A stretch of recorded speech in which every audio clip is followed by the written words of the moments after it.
My friends, let us come together in a spirit of deep stillness and receptivity, for the truth we are about to consider cannot be grasped through the intellect, nor can it be approached as one more idea added to our storehouse of beliefs. It must be felt within, recognized in the quietness of our own being. There comes a moment in the life of every seeker when the question of life and death, of the appearing and disappearing of form, stands before us not as theology, not as philosophy, but as direct experience. It is in this moment that the truth of our identity is revealed most clearly if we are willing to see it. We have, for centuries, regarded death as an enemy, as a dark and terrible event that closes the door upon all that we have known. Yet this fear has been born only of one mistake: the belief that life is in the body, that the body is the self, and that the dissolution of the physical form is the dissolution of our being. This, my friends, is the great misunderstanding. The body is not the life. Consciousness is the life. The I that I am is the life eternal. And when we begin to perceive this, even faintly, the fear of death begins to lose its power over us. In the final months of my earthly life, there was no battle with death, no desperate attempt to hold the body together, no appeal to an external God to preserve a form that was never the seat of identity. Instead, there was only the quiet recognition that the life which animates, sustains, and maintains itself as this awareness has no beginning and no ending.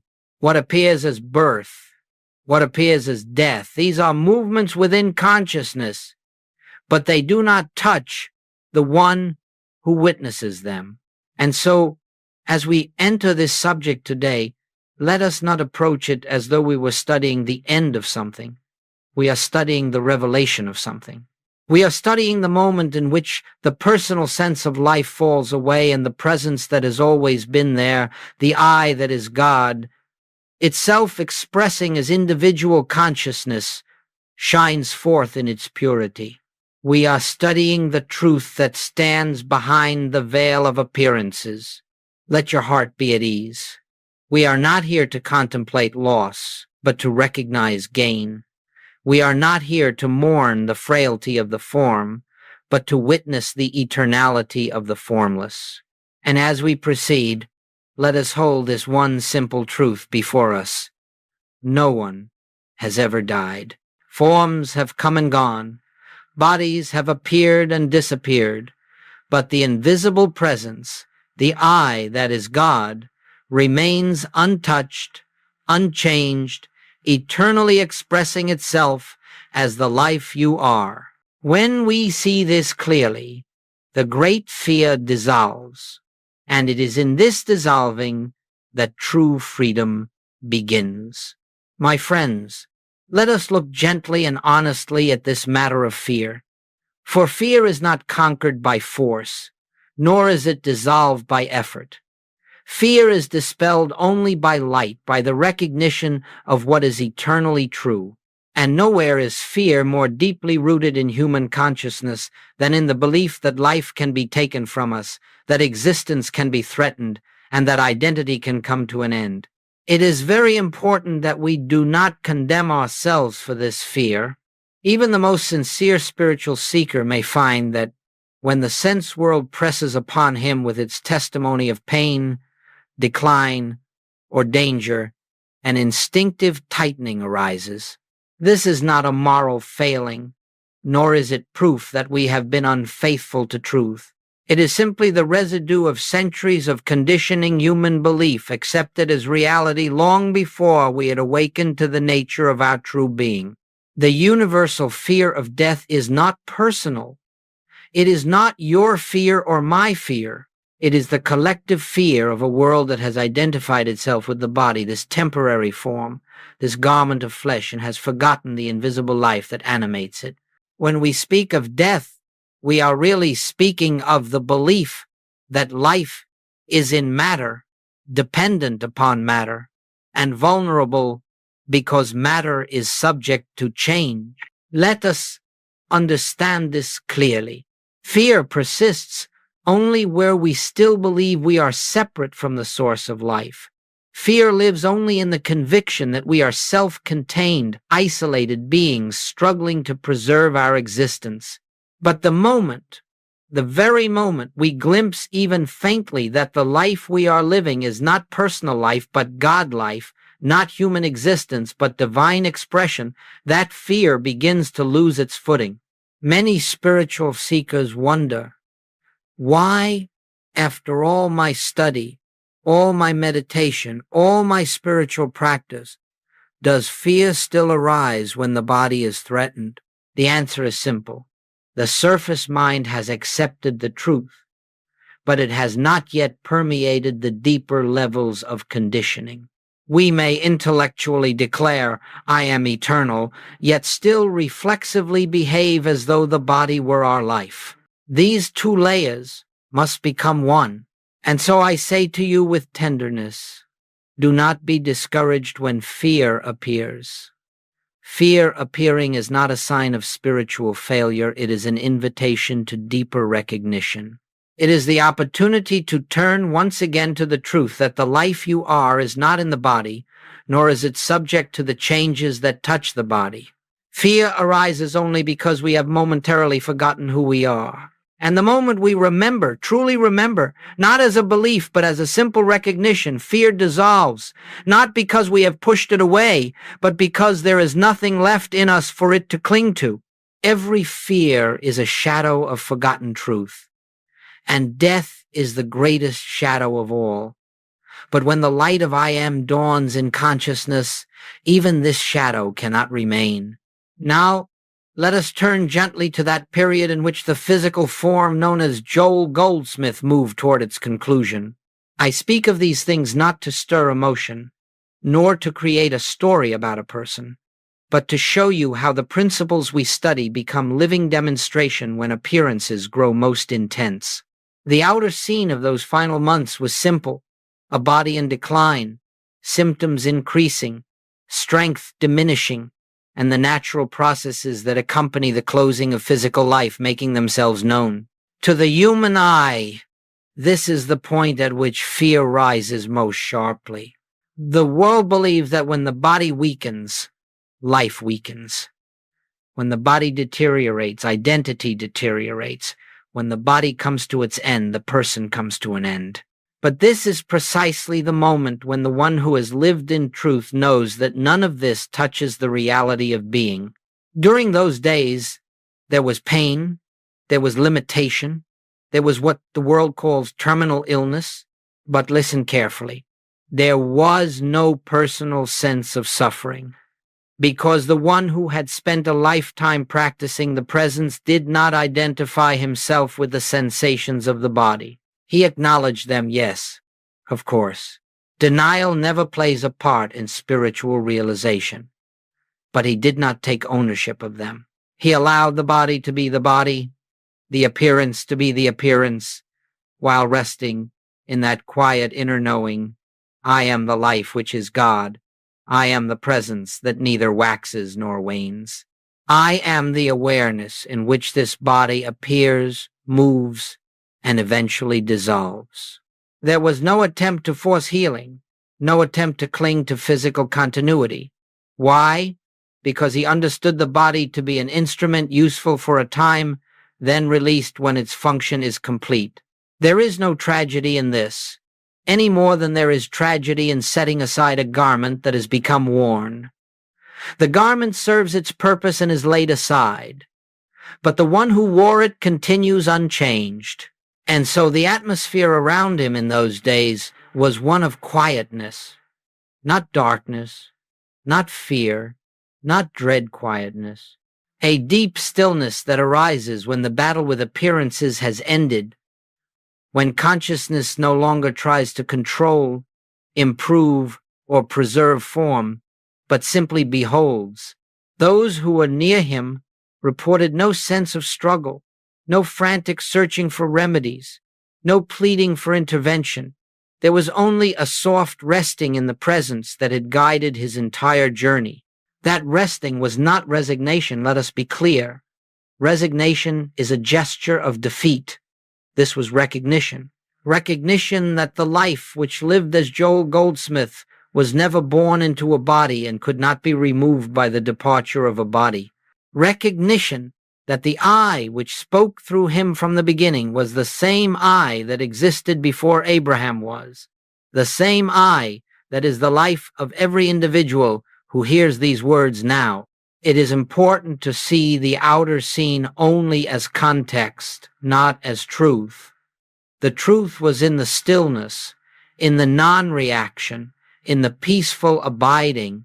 The truth was in the refusal to accept the body's condition as a statement about identity. And in this way, even the final days of the physical form became a teaching not in words, but in demonstration. This is the opportunity every one of us has, not merely at the end of life, but every time the body or circumstances bear witness to change. The appearance is never the truth. The truth stands behind it as the silent, eternal presence that is our very being. Now, my friends, let us look more deeply at what was taking place during those final months, for this is where the real teaching lies. The outer appearance of a declining body is of no great significance. Bodies come and go, and they have done so since time began. What matters is the state of consciousness from which we meet these appearances. This is the entire secret of spiritual life, the recognition of the I that is eternal, even as the forms through which it expresses rise and fall in their appointed season. The inner practice in those days was the same practice that had been lived for decades. No new technique was introduced, no special meditation for the dying, no urgent prayer for deliverance. For truth does not change with circumstances. Truth is the same whether we are walking through a garden or lying upon a sick bed. And so the practice was simply this: resting in the awareness of I am. I am the presence that has no beginning and no ending. I am the life that is self-sustained and self-complete. I am the light that cannot be dimmed by shadows of material belief. I am the only identity anyone has ever had. In that recognition, there is no need to resist sensations, no need to argue with the body's condition, no need to attempt to shape appearances by thought. The mind grows very quiet, for it is no longer trying to control life. It is simply resting in life itself. This resting is not passivity. It is the highest form of activity, though it appears outwardly as stillness. It is the activity of divine awareness flowing without obstruction. It is the activity of truth dissolving the belief in a personal self. It is the activity of light, revealing that there is no darkness except the shadow cast by ignorance. During those days, there would be times when the body expressed discomfort, yet there was no inward tightening, no sense of this is happening to me. There was only the recognition. This, too, is an appearance in consciousness. It is not the truth of my being. And in that non-identification, suffering could not take root. Sensation may arise in the body, but suffering requires a me to suffer, and that me had long since been seen as an illusion. This is the heart of the inner practice, allowing everything to be as it is on the plane of appearance, while resting firmly in the knowing of what is true on the plane of reality. The spiritual student does not attempt to heal appearances. The spiritual student awakens to the truth behind appearances, and the truth is always this: the I that you are does not enter the body at birth, nor does it leave the body at death.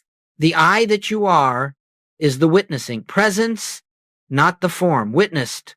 The I that you are is the life that lives itself, untouched by decay, untouched by endings, untouched by change. To rest in this recognition is to walk in the freedom of the sons of God. And it is this recognition, this silent, effortless recognition that carried the transition peacefully, naturally, and without fear.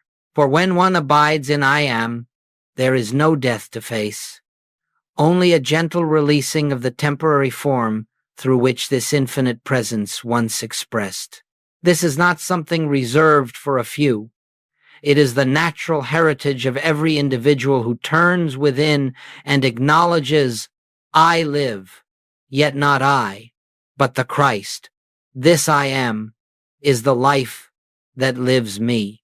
Let us go deeper now into this word immortality, for it is a term so often misunderstood. The world hears the word and imagines a personal life extended indefinitely, a human identity preserved eternally, or a body made indestructible by spiritual power. But, my friends, none of this is what immortality means in the life of the spirit. What is immortal is not the personality. What is immortal is not the human sense of self. What is immortal is not the body or the circumstances of our earthly journey. Immortality belongs only to that which was never born and therefore can never die. And so the first great revelation we must come to is this: there is no such thing as personal immortality. The person, as the world knows it, the name, the form, the accumulated history, has no continuity in spirit. The person appears in time and is dissolved in time, but the life that animates that person, the consciousness that shines through it, the presence that says I, that is eternal, that is the only immortality there is. When I speak of immortality, I speak of that which is alive right now as the awareness hearing these words. I speak of the one who is conscious of existing, yet whose existence does not depend upon the body, nor upon the world, nor upon any external condition. This I, this pure, unconditioned awareness, is the Christ, the Self, the infinite way. It does not begin at conception, nor does it end at death. It stands ever present behind all appearances. The purpose of spiritual living is not to preserve the body forever, but to awaken to the truth that the body is not the seat of your identity. In this awakening, fear dissolves, not because we have conquered death, but because we have seen that nothing real can die. What dies is the picture, what dies is the form, what dies is the mask through which the infinite has temporarily expressed, but the infinite itself remains unchanged. If you examine the great statements of the Master, you will find that he never identified life with the body. He said, destroy this temple, and in 3 days I will raise it up. He said, before Abraham was, I am. He said, I am the resurrection and the life. These statements do not refer to a man. They refer to the eternal presence speaking through the man. The I am is the immortality of every individual. This is why, in those final days, there was no sense of loss, no anticipation of ending, no clinging to the form. There was only the recognition that the I which had lived the entire span of the human experience was the same I that lived before that experience began and would continue after that experience concluded. Immortality, then, is not something to be attained. It is not a reward. It is not a future state. Immortality is the present reality of your being. It is the truth that is already here, already complete, already expressing itself as the consciousness that is aware in this moment. You do not become immortal. You awaken to the immortality that has always been yours. The more clearly this truth is realized, the more gently we move through life, for all fear of loss is rooted in the belief that what we are can be diminished. And once that belief dissolves, a great peace arises, an unshakable peace, a peace not dependent upon circumstance. This is the immortality Joel Goldsmith revealed, not in theory, but in living demonstration. And it is this immortality that you, too, will feel.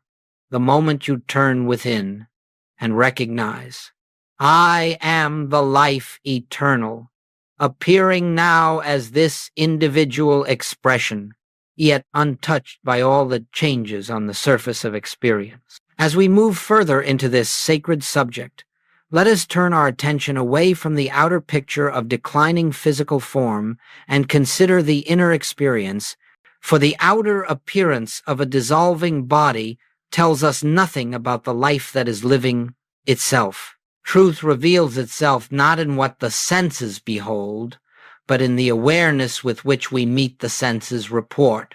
And so, in those final months, the essential activity was not of the body, nor of the mind, but of consciousness resting in its own eternal nature.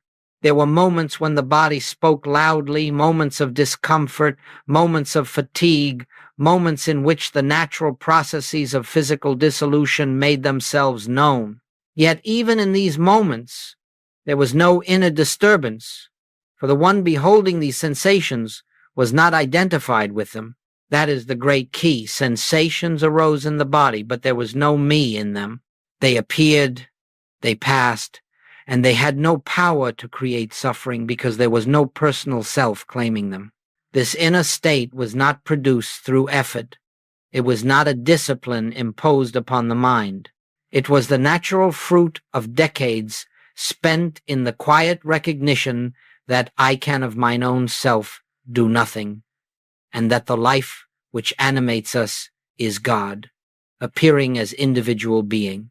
When one has lived from this recognition long enough, identity shifts. The personal sense of self dissolves little by little, and in its place arises the awareness of I am, the universal identity expressing as the individual. It is this shift that made possible the profound peace present in those final days. There was no internal conversation of why is this happening or how can I change this, for those questions belong only to the mind that believes itself separate. Instead, there was a simple and natural abiding. The body is doing what bodies do, but I am not the body. I am the life that witnesses the body. Some have imagined that spiritual mastery means the body should always respond instantly to truth, or that the physical form should be immune to decline. But this is a misunderstanding rooted in the belief that spirit exists to preserve matter. Spirit does not preserve matter. Spirit reveals itself through matter for a season in its own perfect way. And when that season is complete, spirit continues without interruption, without loss, without change. This is what was unfolding within. The inner experience was quiet, not dramatic, not filled with visions or heavenly signs. There were no triumphal declarations, no ecstatic revelations, just a deep, unbroken awareness of presence. A simple knowing, I am, I always have been, I always will be. The form may fade, but I do not. This simplicity is what many seekers overlook. They expect the spiritual path to culminate in great supernatural display, but true realization is not supernatural. It is utterly natural, so natural, in fact, that the world often misses it. It comes with no fireworks, only the gentle disappearance of fear, the quiet dissolution of resistance, the soft abiding in what has always been present. And so, as the body declined, the consciousness behind the form grew clearer, more transparent, more free. There was no clinging, because there was nothing to cling to. There was no fear, because there was no belief in separation from life. There was no sorrow, because what could be lost? The form? Yes. But the self? Never. This is what Goldsmith experienced internally. A deep continuity of being, unbroken by the appearance of bodily change. And you, too, may taste the same continuity, not by imitating an attitude, but by recognizing the truth that the I which lives you now is the same I that lived him, the same I that lives all. The body passes, but I am remains. Now, my friends, let us gently turn from the appearance of one man's transition and consider what this demonstration reveals about your own life, your own consciousness, your own journey on this path. For the significance of those final days lies not in the story of Joel Goldsmith, but in the light they shed upon the truth of your being. Every event in the life of a spiritual teacher holds meaning only to the degree that it awakens recognition within you.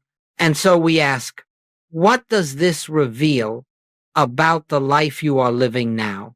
First, it reveals that the fear of death, the deepest fear known to humanity, is not dissolved by changing circumstances, but by changing identity. You do not overcome fear by adjusting the conditions of your human experience.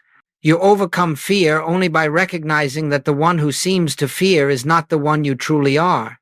When identity shifts from the personal self to the I am, fear naturally dissolves, because the I am cannot be threatened.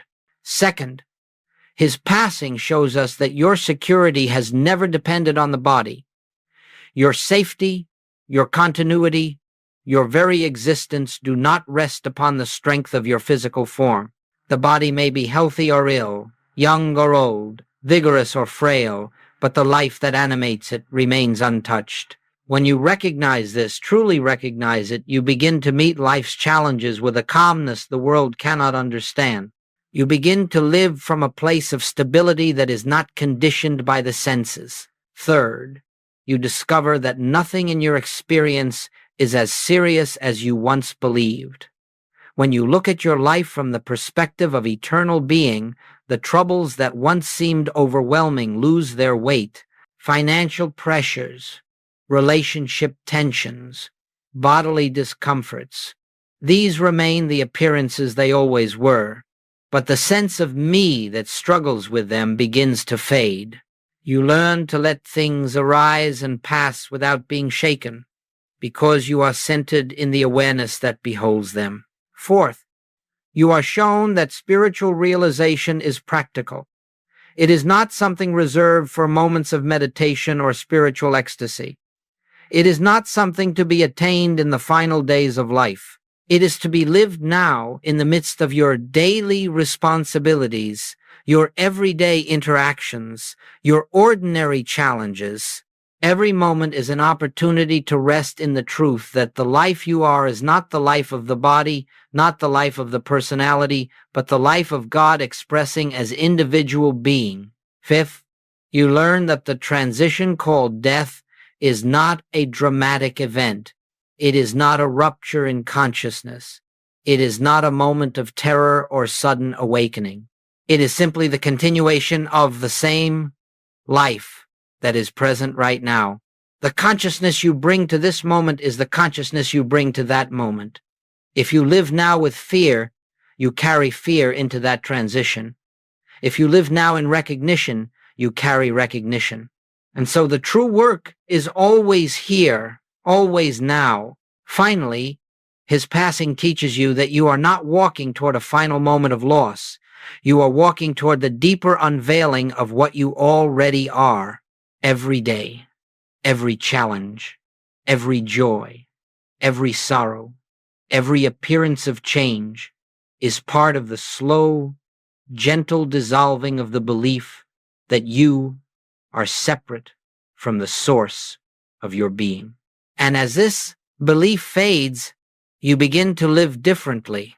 You become less reactive, more spacious, more compassionate, not because you try to be, but because the false sense of self is losing its hold. You see, the truth is very simple. The life that lived as Joel Goldsmith is the same life that lives as you. The same I that expressed through his form is expressing through your form. There are not many lives. There is only one life, one presence, one consciousness, appearing as many forms. His passing merely revealed in a clear and quiet way, the truth that has always been true for all. And when you recognize this, your own life begins to change, not because you adopt new beliefs, but because you awaken to the reality that has been present from the beginning. My friends, having contemplated the nature of immortality and the quiet clarity that accompanied those final days, let us now turn to the practical dimension of this teaching. For truth, to be truth, must be lived. It must permeate our daily experience. It must become the atmosphere through which we meet every appearance, whether joyful or challenging. And so the question arises, how do we approach our own mortality in the same spirit of peace and recognition? How do we prepare not for death, but for the continual unveiling of life? The first and most essential practice is the practice of silence without agenda. Sit quietly each day, even for only a few minutes, without asking, without desiring, without seeking to change any condition. Simply rest in the awareness that I am here. This silence allows the mind to sink beneath the turbulence of thought and touch the deep stillness in which the presence reveals itself, not because we call it forth, but because it is already here. This simple resting begins to loosen the belief that life is something we must manage or protect. Second, begin to see the body with new eyes. The body is not to be despised, nor feared, nor clung to. It is the instrument through which life expresses in this dimension for a season. You care for it naturally, the way one tends to a garden or maintains a home, but you do so without identifying with it. The body may change, but the eye that witnesses the change is unchanging. As you gently, repeatedly see the body as an appearance in consciousness rather than the container of consciousness, you begin to feel an inner freedom that no condition can shake. Third, allow fear thoughts to arise without resisting them. Do not make a battle of the mind. When fear appears, simply acknowledge, this too is a universal belief appearing in my awareness. Do not claim it as yours. Do not struggle with it. Let it pass as clouds pass through the sky. The sky is not disturbed by the clouds, and consciousness is not disturbed by thoughts unless we identify with them. In this way, fear loses its foothold. Fourth, develop the habit of returning again and again to the simple recognition of I am, not as a phrase, not as an affirmation, but as a lived awareness. In moments of stillness, feel into this presence. In moments of difficulty, remember it. In moments of joy, acknowledge it. The more often you return to this recognition, the more natural it becomes. Eventually, it becomes spontaneous, effortless, automatic. And this is the beginning of living from the Christ within. Fifth, release the notion that you must purify the mind, perfect the personality, or perform great spiritual feats. The spiritual life is not a project. It is not a path of self-improvement.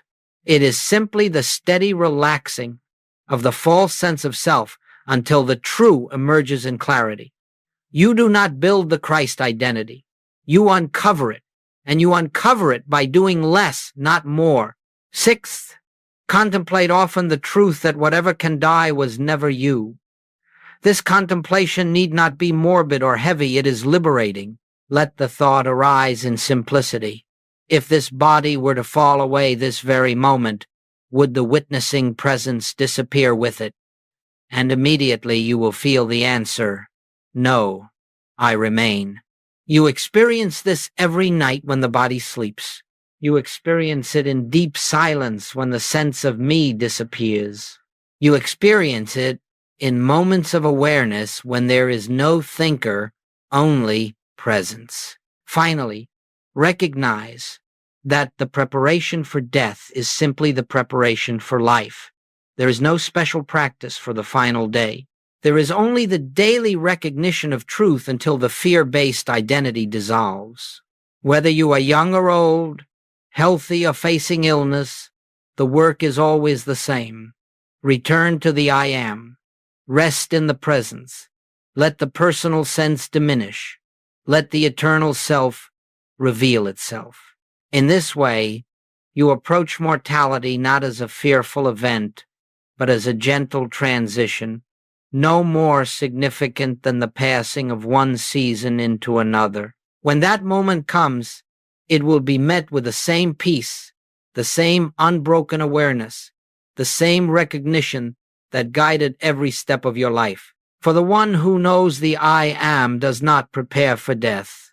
He abides in life, and life continues. My friends, let us come now to a gentle close, and as we do, I would invite you to rest not in thought, not in theory, but in the quiet awareness that is present even now, even here. For everything that has been shared, every truth that has unfolded, every glimpse into the eternal nature of your being has had but one purpose: to lead you home to the awareness of the presence that lives you. There is no journey to complete.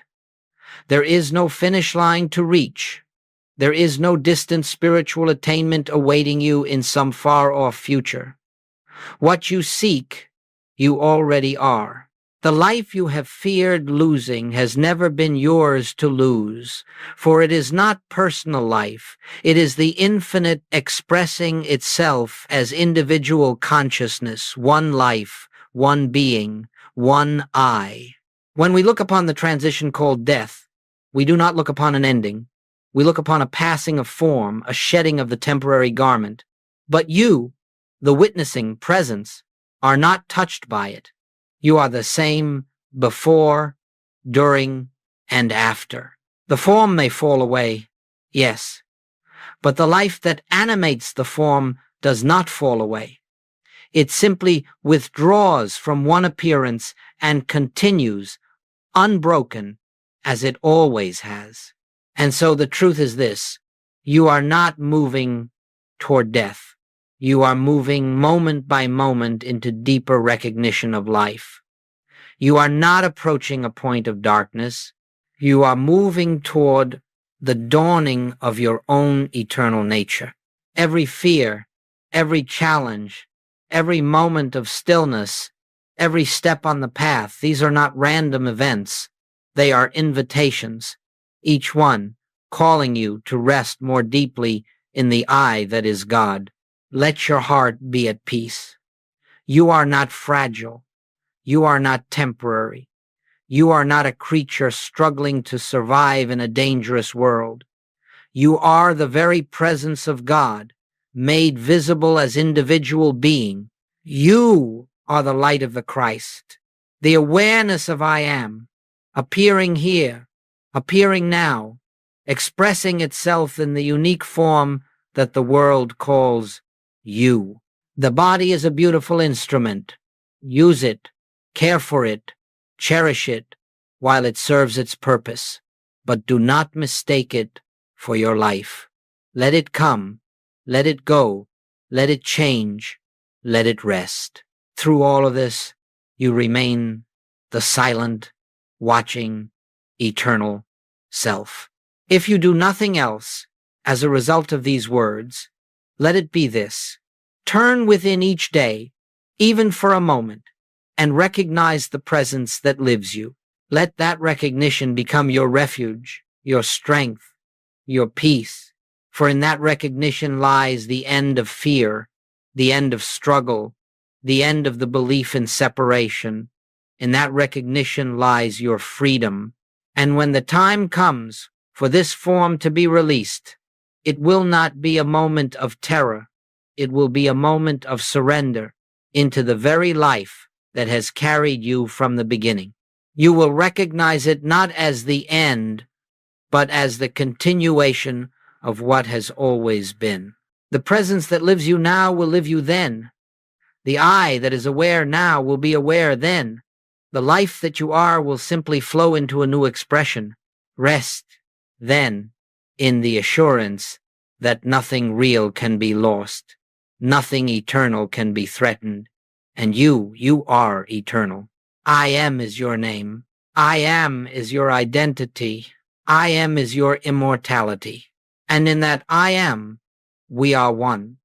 My friends, there comes a moment in every seeker's life when the old way of living can no longer sustain us.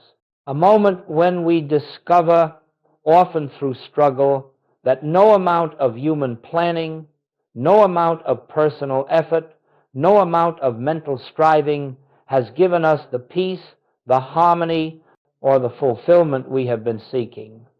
And so we arrive here, not by accident, not by chance, but by an inner impulse, an impulse of the Spirit itself, drawing us to a deeper truth.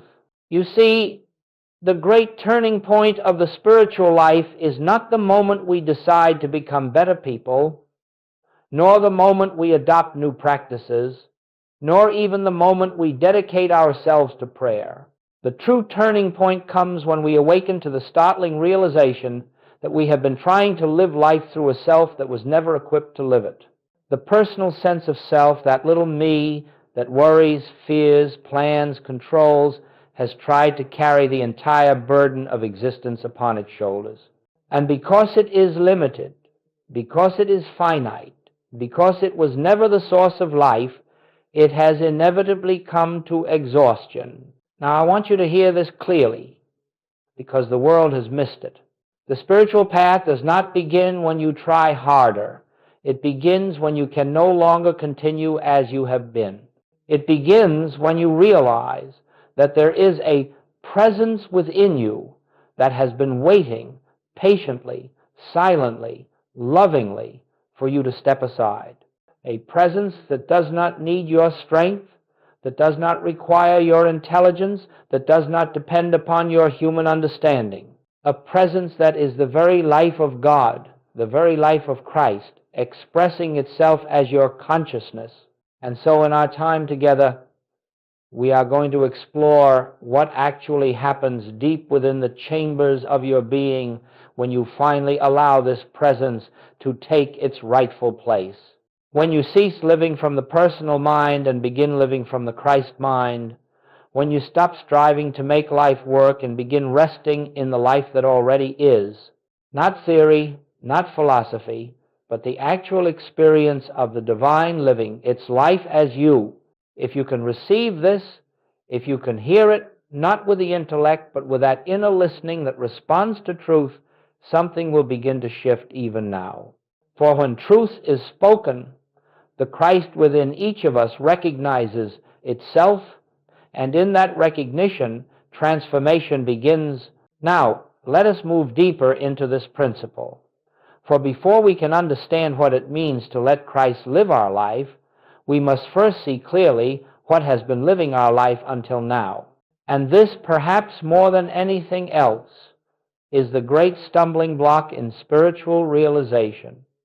Our unexamined identification with a self that is not the self. From early childhood, we are conditioned to believe that we are a separate being, an isolated mind, a vulnerable body, a personal identity struggling to survive in a threatening world. We learn to say, I must do this, I must achieve that, I must protect myself, I must make my life work. And without noticing it, we become prisoners of this personal I, this finite sense of self that is constantly planning, worrying, resisting, defending. But the personal self is not your true identity. It is not the Christ. It is not the divine. It is not the presence that Jesus spoke of when he said, I and the Father are one. It is in truth a mental image, an accumulation of beliefs, memories, fears, and reactions. It has no spiritual substance. It has no divine authority. It has no reality in the kingdom of God. And yet, this is the self we have been living from. This is the self we ask to solve our problems. This is the self we expect to guide us, protect us, heal us, and supply us. And then we wonder why life feels heavy, why fear clings to us, why peace eludes us. We wonder why our prayers seem unanswered, why our spiritual efforts bear so little fruit. The answer is astonishingly simple. We have been attempting to live life through a self that is not alive in God. The separate self has no access to the infinite because it is built upon the belief in separation. The personal mind cannot touch the divine because it is formed out of the very belief that the divine is somewhere else. So listen carefully. All fear arises from the illusion of separation. All lack arises from the illusion of separation. All sickness, all anxiety, all striving arise from the illusion of separation when you believe yourself to be a separate entity, living by your own power, sustained by your own strength.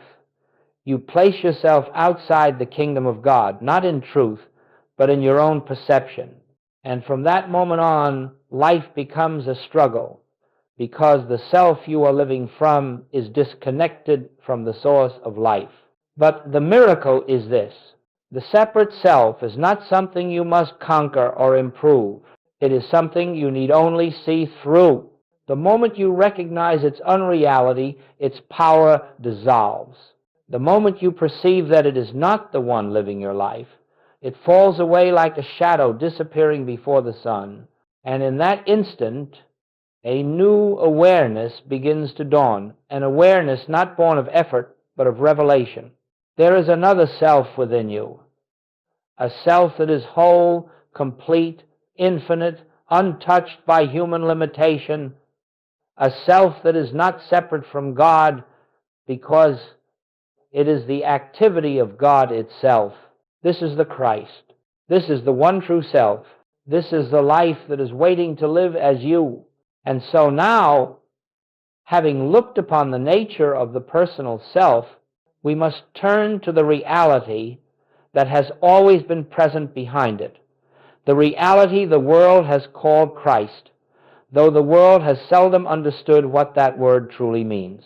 If we are to let Christ live our life, we must know what Christ is, not intellectually, not theologically, but as inner recognition. In the infinite way, when we speak of Christ, we are not speaking of a person.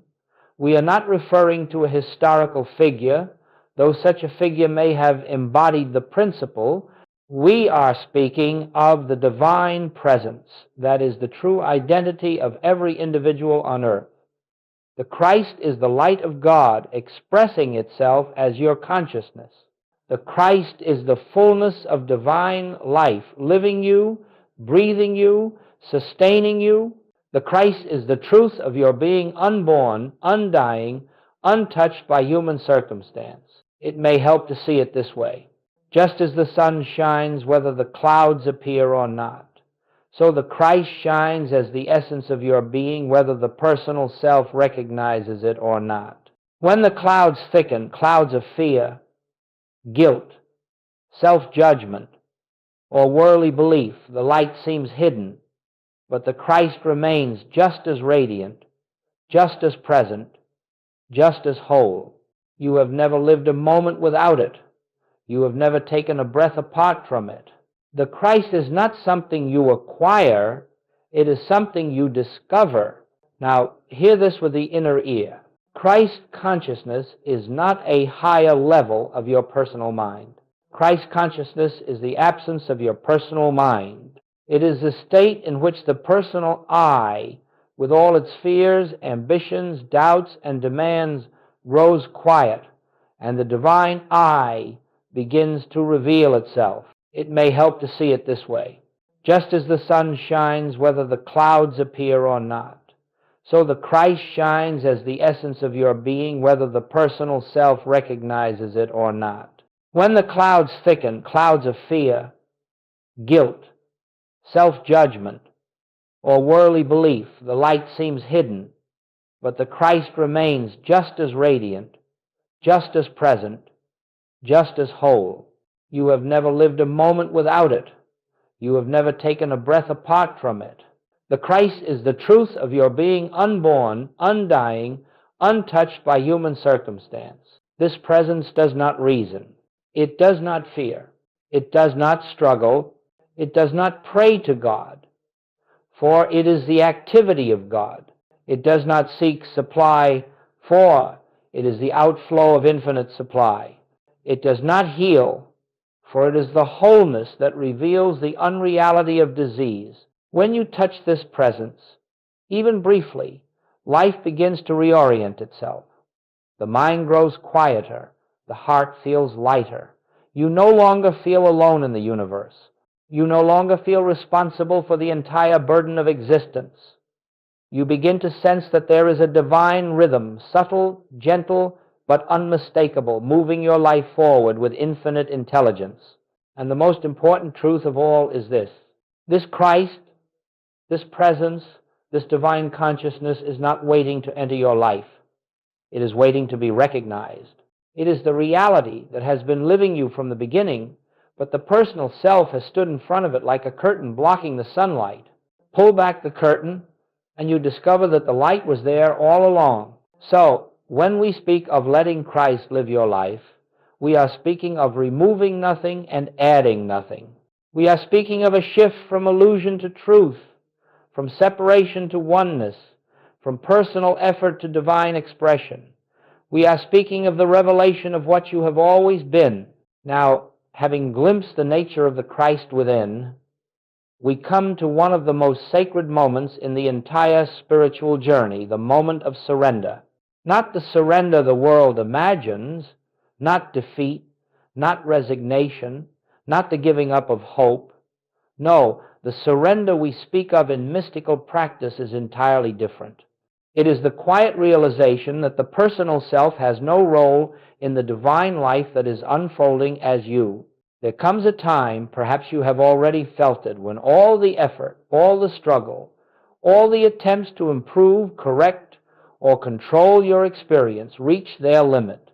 You discover that no matter how sincere your striving has been, it has not opened the gate to peace, and in the exhaustion of that striving, something holy begins to take place, a softening, a release, a willingness to stop leaning on your own understanding. This is the moment when the inner voice whispers, "I cannot do this anymore." And far from being a failure, that whisper is the beginning of grace. For in that very admission, you cease trying to live life according to the laws of the personal mind, and you enter the atmosphere where the Christ can reveal itself. You see, the personal self tries to make things happen. The Christ allows things to unfold. The personal self reacts to conditions. The Christ stands still in the presence of conditions. The personal self fears the future. The Christ lives in eternal now. The personal self seeks protection. The Christ is protection. When you come to the end of the personal self, when it can no longer carry the burden, you are not falling into emptiness, you are falling into God. You are falling into the arms of the presence that has been carrying you since before you drew your first breath. And what makes this surrender sacred is that it is not something you perform. It is something that happens to you. It is not something you force. It is something you allow. This surrender may come as a deep breath that loosens the chest. It may come as a moment of stillness in the midst of panic. It may come as a sudden recognition, I don't have to figure this out. It may come as an inner voice saying, be still and know. But however it comes, it always carries the same fragrance, the fragrance of rest. Not the rest of inactivity, but the rest of trust. Not the rest of escape, but the rest of realization. The rest that comes when the false sense of self yields and the true self begins to shine through.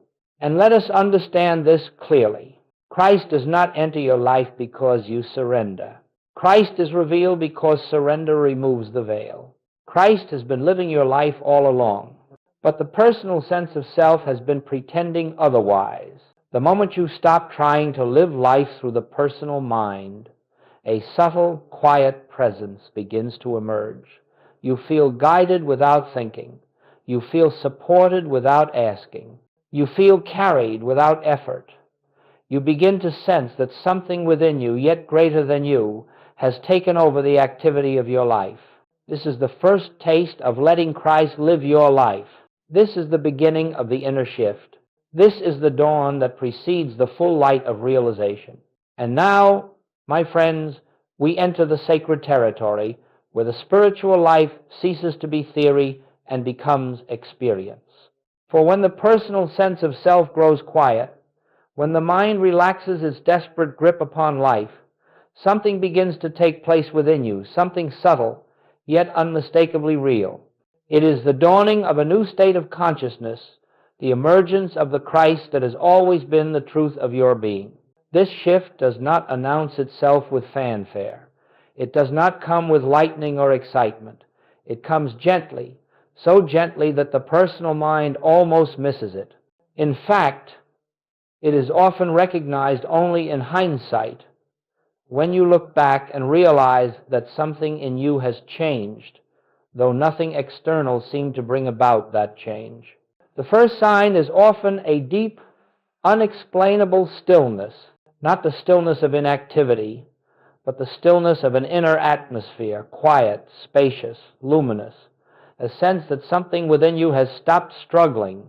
You may still have the same circumstances, the same challenges, the same responsibilities, but they no longer feel as heavy, as urgent, as threatening.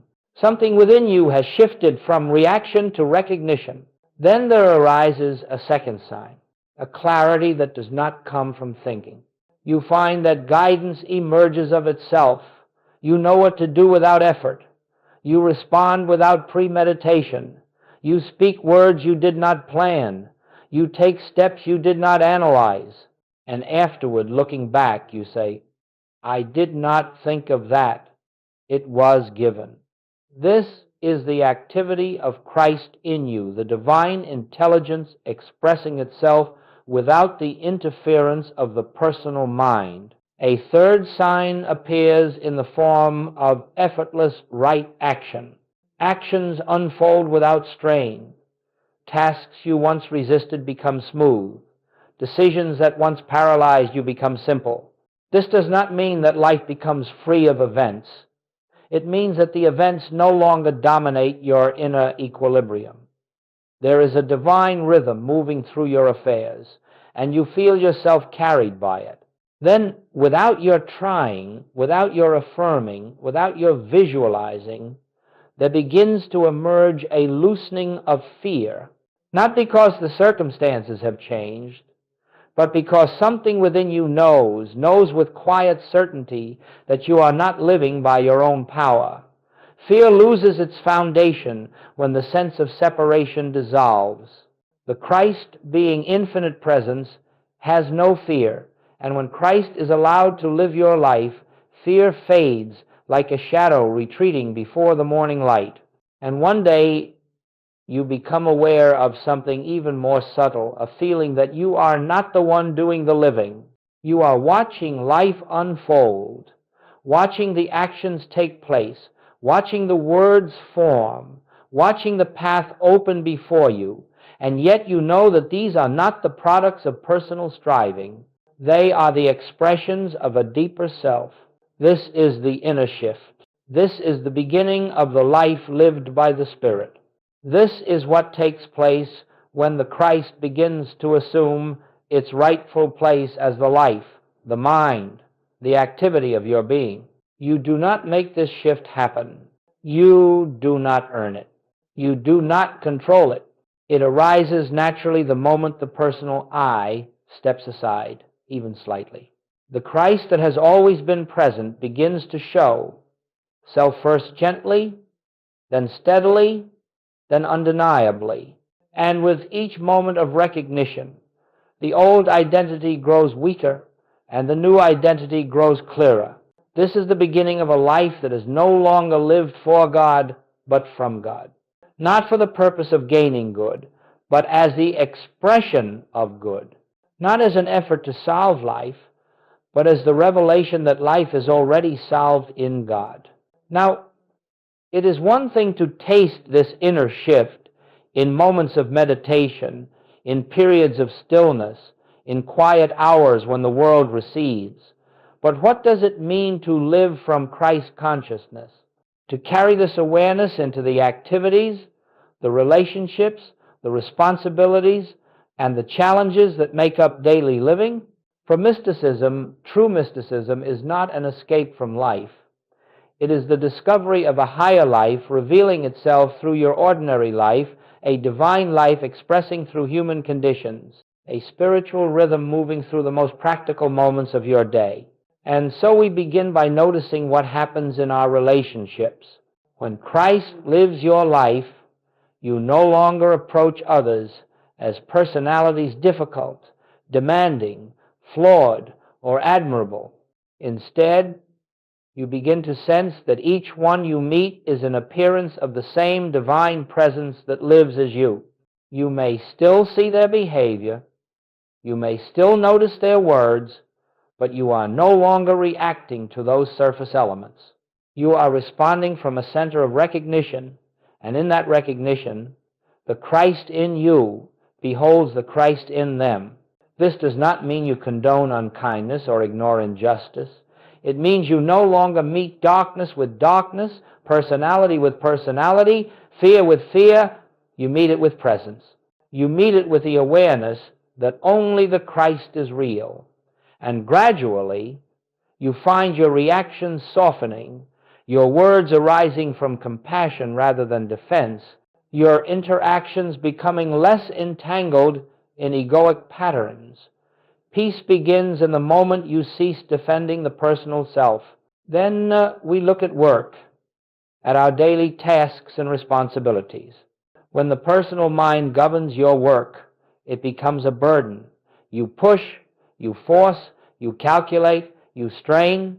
But when Christ lives through you, your work becomes an avenue of expression for divine intelligence. Ideas appear without effort. Solutions arise before the problem fully forms. Actions flow naturally. You begin to notice that what you once dreaded now unfolds with ease, not because the task has changed, but because the doer has changed. For mysticism, true mysticism is not an escape from life. It is the discovery of a higher life revealing itself through your ordinary life, a divine life expressing through human conditions, a spiritual rhythm moving through the most practical moments of your day. Then we turn to the realm that troubles most people, finances and supply. When you live from the personal sense of self, money becomes a source of fear because you believe that it is supply. You believe that your well-being depends upon conditions, accounts, opportunities, or individuals. But when Christ consciousness begins to live as you recognize that supply is not money. Supply is the activity of God appearing as form. Money becomes a channel, not a source. And because the source is infinite, the channels are endless. This does not mean that money mysteriously falls from the sky. It means that fear dissolves because you no longer place your trust in the outer form, you trust the inner reality. And as fear dissolves, clarity arises. Opportunities unfold. Directions become obvious. You take steps you would not have considered before, not from desperation, but from inspiration. And you find that your needs are met not by struggling for them, but by recognizing that supply has always been spiritual. Then we consider health, another area where the personal self often trembles. The personal mind looks to the body and sees vulnerability, fragility, decline. It tries to fight symptoms, resist conditions, battle disease. But Christ consciousness does not fight disease. It does not oppose the appearance of illness. It simply rests in the truth that divine life is the only life, and that this life, being perfect, cannot express as imperfection. Healing, then, is not the correction of the body, it is the correction of identity. As you recognize yourself as the life of God, wholeness begins to reveal itself, not through conflict, but through recognition. This is what it means to live daily life from Christ consciousness. You do not withdraw from the world. You do not transcend responsibility. You do not float above daily experience. You remain in the world, but you are no longer of it. You move through life with a center that is not shaken by appearances. You speak from a depth that does not depend on circumstance. You act from a wisdom that is not your own. You love with a heart that is not personal. And gradually, your entire life begins to reorganize itself, not because you change the outer world, but because you change the level from which you live. This is the beginning of divine order expressing itself in your affairs. This is the beginning of a life lived not by effort, but by grace. Up to this point, everything we have spoken of may sound peaceful, harmonious, even beautifully simple. And indeed, the spiritual life is simple, divinely simple. But simplicity does not mean the personal mind will surrender without resistance. In fact, the moment you begin to shift your identity from the personal self to the Christ within, you will encounter certain misunderstandings, certain doubts, certain subtle forms of resistance that must be understood, not fought, not feared, but recognized for what they are. Let us speak first of impatience. The personal self has been conditioned for results. It lives by cause and effect. It measures, it judges, it evaluates progress, and so when you begin to walk the spiritual path, that same tendency quietly enters your practice. You find yourself thinking, I have been seeking the presence for days, weeks. Why has nothing changed yet? But you see, the very question reveals the old consciousness at work. Christ does not come because you practice. Christ is revealed because the personal sense of self relaxes. And that relaxation cannot be hurried. It unfolds according to grace, not impatience. Then there is the desire to use Christ consciousness for personal gain. This is subtle. Perhaps you say, now that I know the truth, I will use it to heal this condition, to attract this supply, to resolve this problem. But the moment you attempt to use the Christ for a personal purpose, you have returned to the personal self, for the Christ has no personal purpose. The Christ is the presence of God, and God does not serve human will. Truth cannot be used. Truth can only be yielded to. So long as you try to make God act, you are still outside of the kingdom of God. Another resistance is doubt, especially when outer appearances seem unchanged.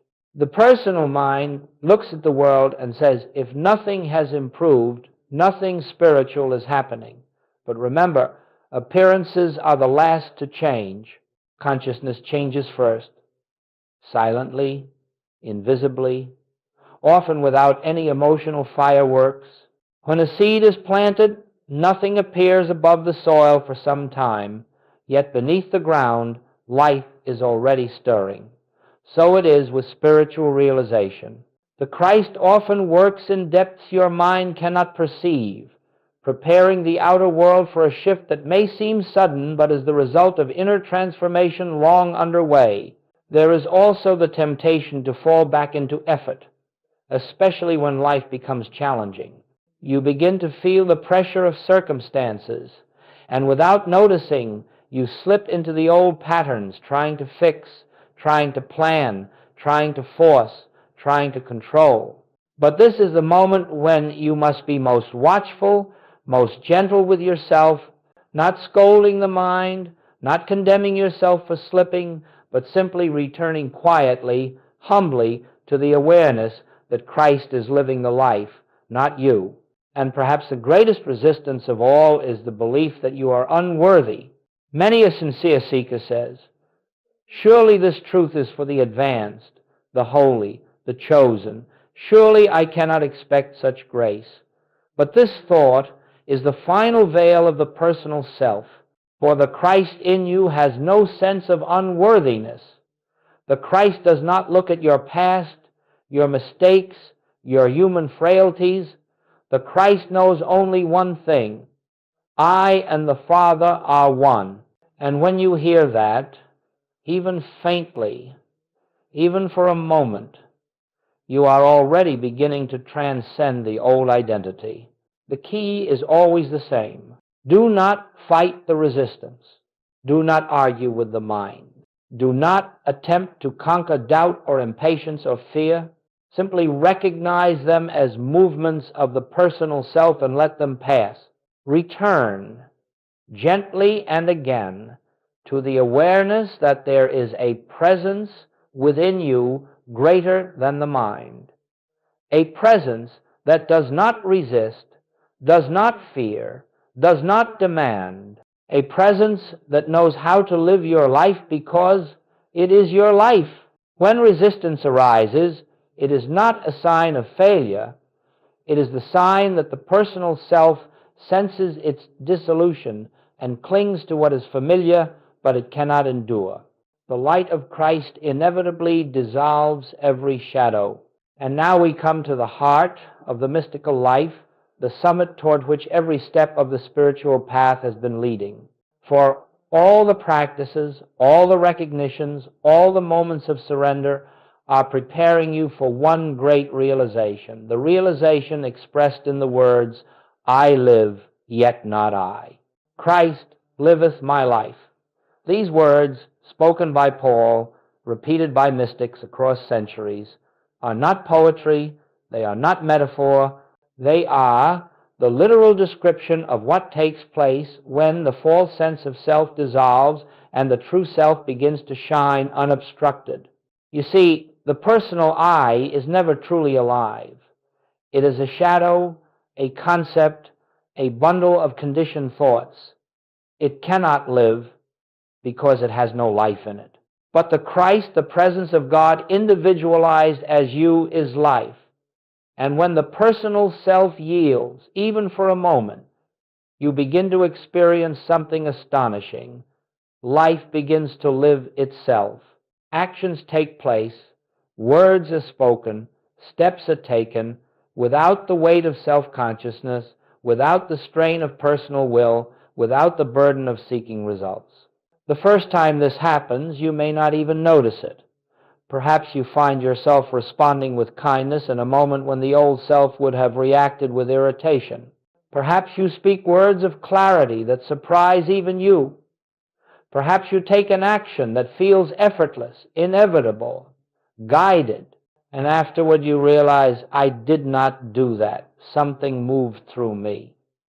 That something is not foreign to you. It is your very self, your divine self, finally unobstructed by the noise of the personal mind. As this realization deepens, life begins to reorganize itself. You discover that inspiration comes before thought. Guidance arises before planning. Harmony appears before effort. And outcomes unfold without anxiety. This is not passivity. It is participation in a higher order of life. This is not the abdication of responsibility. It is the discovery of the true source of responsibility. This is not the loss of individuality. It is the unveiling of divine individuality. For when the Christ lives your life, something profound occurs. You no longer experience yourself as the center of existence. You experience God as the center and yourself as the expression of that center. You cannot explain this to the intellect. You cannot analyze it or pin it down. It is as if an inner door opens, and instead of you living your life, life, capital L, begins to flow through your being like a river moving through an unobstructed channel. You wake in the morning not with dread or duty, but with a quiet expectancy. What is the Father expressing today? You speak not to be understood or approved, but because the words arise naturally. You act not out of compulsion or pressure, but because the next step reveals itself effortlessly. And perhaps the most beautiful sign of this realization is the disappearance of fear, not because you are protected from harm, but because the one who feared no longer claims identity. Fear belongs only to the personal sense of self. The Christ has no fear, for it knows nothing exists outside of its own infinite presence. In this state, healing is no longer an event you seek. Healing is the inevitable consequence of abiding in wholeness. Supply is no longer something you chase. Supply is the natural expression of infinite abundance. Harmony is no longer a goal you work toward. Harmony is the inner order of divine life showing forth in form. You are no longer striving to become spiritual. You are realizing that you have never been anything else. I live, yet not I. That is the death of the false identity. Christ liveth my life. That is the birth of true individuality. This realization is not achieved through discipline or force. It is not the result of spiritual ambition.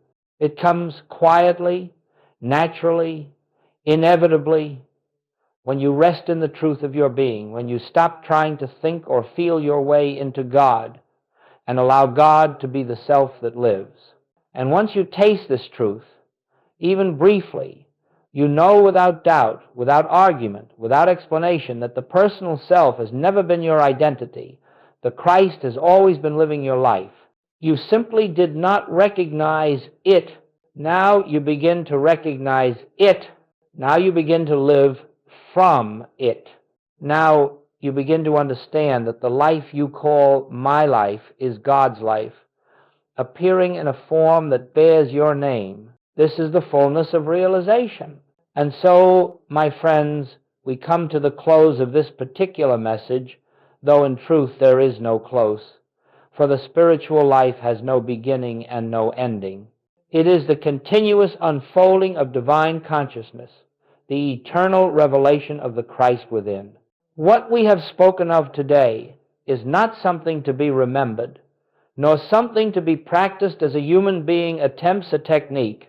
It is something to be recognized quietly, gently, faithfully, in the depths of your own being. Everything you have ever sought, peace, supply, harmony, health, purpose, has been hidden only by one illusion, the belief that you were the one living your life. When that belief dissolves, even a little, the presence takes its rightful place, not as an addition to your life, not as a helper alongside your efforts, but as the very life itself. The Christ is not someone you invite. It is the reality you uncover. If there is one practice I would leave you with, it is simply this. Before you begin your day, before you check your phone, before you consider your tasks or responsibilities, take a moment, just a moment, and turn within.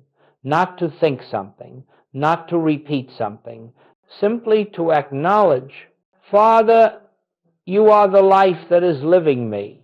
Or if those words resonate differently for you, Christ is the only self I am. This recognition does not need force. It does not need belief. It requires only sincerity. One sincere moment of recognition carries more transformative power than hours of mechanical meditation. For when you acknowledge the presence, even briefly, you loosen the grip of the personal sense of self. You create an opening through which the Christ expresses itself more freely. Throughout the day, return again and again, not as a discipline, but as a remembering, a brief pause, a quiet breath, a gentle inner turning, just enough to recall that you are not the doer, not the thinker, not the one upholding your existence. You are the instrument through which the divine is expressing its infinite activity, and in time, without your effort, without your will, without your strain, you will discover that life has become different not because circumstances have dramatically changed, but because you have changed. Your center has shifted from the personal to the universal. The false I has grown quieter. the true I, the Christ has begun to take its rightful place. This is the grace of the spiritual path. This is the fruit of recognition, not the remaking of your life, but the revelation of your life as it truly is. God in expression, God as your consciousness, God as your being. May you come to see that the kingdom you have been seeking is already within you. May you feel the presence going before you, making the crooked places straight. May you rest in the assurance that the life you call mine is the infinite life of God. And may the Christ, the living presence within you, reveal itself more fully each day until you can say with complete inner certainty, I live, yet not I. Christ liveth my life.